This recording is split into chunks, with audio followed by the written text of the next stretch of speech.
Nagngangalit ang apoy sa bintana ng hilera ng paupahang bahay na yan sa Ermita, Maynila. Ayon sa BFP, umabot ang sunog sa ikalawang alarma at naapula matapos ang halos isang oras. 20 pamilya ang nasunugan. Naalam pa ang pinagmulan ng apoy. Ingat po sa mga murang produkto online gaya ng pagkain, baka peke yan at masama pa sa kalusugan. Gaya ng milyon-milyong pisong halaga ng mga pinekeng gatas para sa mga senior citizen at diabetic na nakumpiska sa isang bodega sa Rizal. May report si John Consulta, exclusive. Tumambad ang mga kahong ito ng salakayan ng NBI ang isang warehouse sa Cainta, Rizal. Ang mga kahon naglalaman ng pekeng gatas para sa mga senior citizen at diabetic. Ayon sa NBI, ibinibenta ang mga pekeng gatas online sa mas murang halaga.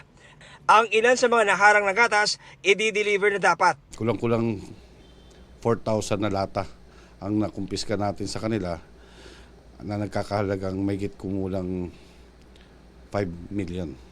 Mismong ang manufacturer ng gatas ang nagsumbong sa NBI tungkol sa pamimeke ng kanilang produkto. Hiniling ng kumpanya na huwag na silang pangalanan. Pero paano nga ba malalaman kung lihitimo ang gatas na mabibili online? Yung original, yung label niya, nakaprint mismo dun sa lata. Itong peke, sticker to na dinikit lang sa lata.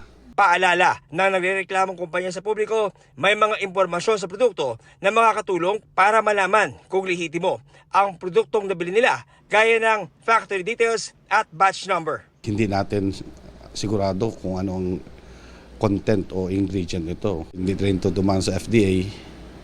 Kaya napakadelikado. Paalala naman ng Food and Drug Administration, bumili ng mga produkto mula sa mga mapagkakatiwalaang retailer. Basahin din ang label at hindi ito dapat tampered gaya ng pagputol ng mga detalye sa label, pagpatong sa expiration date o pagbura sa ilang impormasyon ukol sa produkto. Tingnan din ang packaging ng produkto. Wala dapat kalawang o nakaumbok o kaya ipunit at mga butas. Sasampa ng reklamang paglabag sa trademark infringement at unfair competition ang kumpanyang sinalakay na wala pa ring pahayag. Hihilingin din daw ng NBI sa korte na maglabas ng kautusan para sirain ang mga pekeng gatas para hindi na maibenta pa sa merkado. John Consulta, nagbabalita para sa GMA Integrated News. Bigong maaresto ng mga pulisya sa ikalawang tangka ang aktor na si Ken Chan at 7 iba pa. May arrest warrant para sa kasong syndicated estafa ang aktor kaugnay umano sa isang naluging negosyo. May report si Marisol Abduraman. Sa video na ibinigay sa media ng abogado ng complainant, nagpunta ang mga pulis kanina sa bahay na ito sa Quezon City para ihain ang warrant of arrest laban sa aktor na si Ken Chan. Kaugnay ito sa kasong syndicated estafa na isinampa sa aktor at 7 iba pa sa Regional Trial Court ng QC. Hindi pinangalanan ni Attorney Noel Joseph Estrada ang kanyang kliyenteng nagsampa ng reklamo laban sa aktor. Pero ang sabi niya, nagbigay daw ito ng kulang-kulang na 14 million pesos bilang investment sa kanilang negosyo. Ayon kay Attorney Estrada, si Ken Chan daw mismo ang nanggumbinsi sa biktima para mag-invest. 10% na monthly interest daw ang ipinangako ni Chan. Siya mismo yung actively na nag-solicit. Humingi ng pera dun sa complainant, sa aming kliyente, at sabi ay invest sa restaurant business at nangangako na ito ay magbibigay ng malaking interest, monthly interest na kita. Nagsara na, nagtago na at nawala na yung negosyo kaya ho nagkaroon ng kaso. Bigo ang mga pulis na mai-serve ang arrest warrant. May tumanggap ng warrant? Walang tao dito sa bahay ni Mr. Ken Chan. Ito na raw ang pangalawang beses na paghahain sana ng warrant of arrest kay Chan, pero wala pa rin tao sa kanilang bahay nung una itong dalhin noong September 23. Non-bailable ang kasong syndicated estafa na may kaparusahang life imprisonment. Patuloy naming sinisikap na makuha ang panig ni Chan. Simula nitong Hunyo ay nagpahinga muna si Chan sa kanyang mga showbiz commitment. Huli siyang napanood sa abot kamay na pangarap bilang si Doc Lindon. Marisol Abduraman, nagbabalita para sa GMA Integrated News. Talamak pa rin ang mga text scam. Ang iba, animoy galing sa totoong e-wallet. Tingin ng mga eksperto, ginagamitan ito ng aparatong ginagaya ang totoong sales site na ginamit din daw sa text blast noong nakaraang eleksyon. May report si Rafi Tima. Kung nakatanggap ka ng mensahe mula sa lehitimong message thread ng kilalang e-wallet platforms na nagsasabing nanalo ka sa raffle at may link na dapat i-click para mag-claim ang premyo, hindi ka nag-iisa. Dumami raw ang nakatatanggap nito at marami rin nagkakamali na i-click ang link ayon sa DICT. Pinapasukan yung thread ng totoong e-wallet provider o totoong online account. Napaka-convincing yung narrative ng mga text. Sinasabi na either a reward or a threat. Para makapasok sa lehitimong message thread, posibleng gumagamit daw ang mga scammer ng tinatawag na IMSI Catcher o International Mobile Subscriber Identity Catcher, isang makina na pwedeng ilagay sa sasakyan at magpanggap na lehitimong mobile cell site. Akala ng cellphone nyo, kumakabit kayo sa totoong cell tower, yung pala doon sa fake na MC Catcher. So makukuha ngayon ng MC Catcher number mo. Ang Cybercrime Investigation and Coordinating Center o CICC nagbabala na rin laban sa modus. Isa lang daw ang paraan para hindi maloko. Huwag i-click ang link sa mensahe. Ganito rin ang mensahe ng Maya na tinawag ang modus na text hijacking scam. Hindi raw sila nagpapadala ng mensahe na may link para kayo ay mag-login o para humingi ng verification. Hinihingan pa namin ng pahayag ang GCash tungkol dito. Huwag niyo pong i-click yung link dahil dyan po ang paraan upang ma-redirect kayo sa peking site nila. Rafi Tima nagbabalita para sa GMA Integrated News. Puno na ang emergency rooms ng ilang ospital sa Quezon City. Ang ER ng East Avenue Medical Center na para sana sa 150 pasyente, may 154 na pasyente ngayon. May nakahiga sa hallway, may naka-wheelchair din habang naghihintay ng kwarto. Puno rin ang intensive care unit. Halos ganito rin ang sitwasyon sa isang pribadong ospital sa lungsod. Karaniwan daw na dahilan ng confinement ang stroke, pneumonia, leptospirosis at dengue. Paliwanag ng Private Hospitals Association of the Philippines, may kinalaman ng pabago-bagong panahon pati ang nagdaang bagyong Christine sa dami ng nagkakasakit. Matapos mag-landfall ng 2 beses, winasak ng bagyong Marce ang ilang bahay at istruktura sa Cagayan. Kinagupit din ng bagyo ang ilang karatig probinsya. May report si Jasmine Gabriel Galban ng GMA Regional TV. Hindi pa man tuluyang itatali.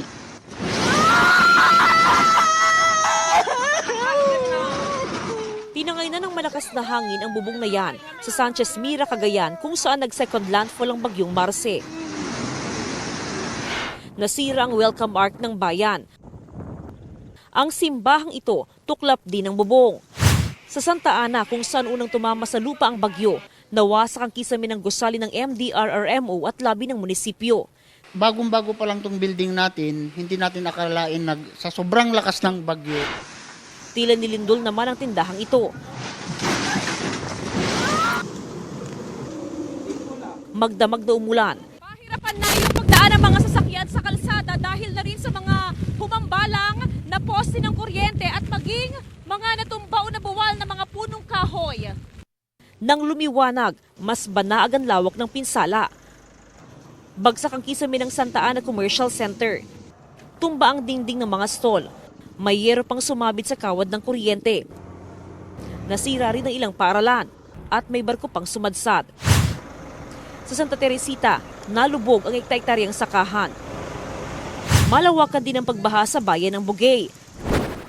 Malaking bahagi rin ng alakapan ng lubog sa tubig. Maraming bahay naman ang nasira sa Ballesteros. Pati sa Gonzaga, pati barangay gymnasium sa Pamplona, napuruhan. Sa Abulog, pinatumba ng bagyo ang mga puno. Sa Peña Blanca, isang lalaking trapped sa ilog na nasagip.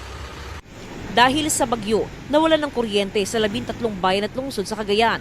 Patuloy ang power restoration. Apektado rin ang linya ng komunikasyon. Umabot naman sa 13,000 pamilyang inilikas. Ramdam din ang hagupit ng bagyong Marce sa Sarat, Ilocos Norte at Lawag City. May kotse pang sumalpok sa poste ng ilaw dahil sa lakas ng hangin. Di rin pinatawad ng bagyo ang barikada ng St. William Cathedral. Sa Pagudpod, inaayos na ang mga nagtumbahang poste ng kuryente. Sa Kalanasan, Apayao, natabunan ng lupa ang isang bahay at motorsiklo. Wala namang nasaktan. Jasmine Gabriel Galban ng GMA Regional TV, nagbabalita para sa GMA Integrated News. Kahit nakalabas na ng Philippine Area of Responsibility ang Bagyong Marce, asahan pa rin ang mga pag-ulan ngayong weekend. Sa datos ng Metro Weather, may kalat-kalat na pag-ulan bukas sa Ilocos Region, ilang bahagi ng Mimaropa at Bicol, Zambales, Bataan, Mindoro Provinces, Palawan at Camarines Sur. Gayun din sa ilang bahagi ng Visayas, Northern Mindanao, Caraga, Davao Region at Sorsogon. Sa linggo, may tsansang umulan sa eastern portion ng Luzon, Mimaropa at ilang bahagi ng Visayas at Mindanao. Sa Metro Manila, may tsansa ng thunderstorms, lalo sa hapon. Isang bagong low pressure area ang nagmamadyang pumasok sa PAR ngayong gabi o bukas ng umaga.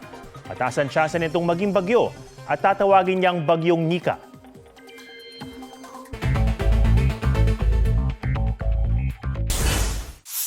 Mga Pilipinong iligal na naninirahan o TNT sa Amerika, pinayuhan ng Embahada ng Pilipinas na kusa ng umuwi. Lalo't pangako ni President-elect Donald Trump na ipade-deport niya ang mga illegal immigrant. Executive order na agarang nagbabawal sa Pogo at Internet Gaming Licensee o IGL sa bansa, inilabas na. Darlene Kai, nagbabalita para sa GMA Integrated News.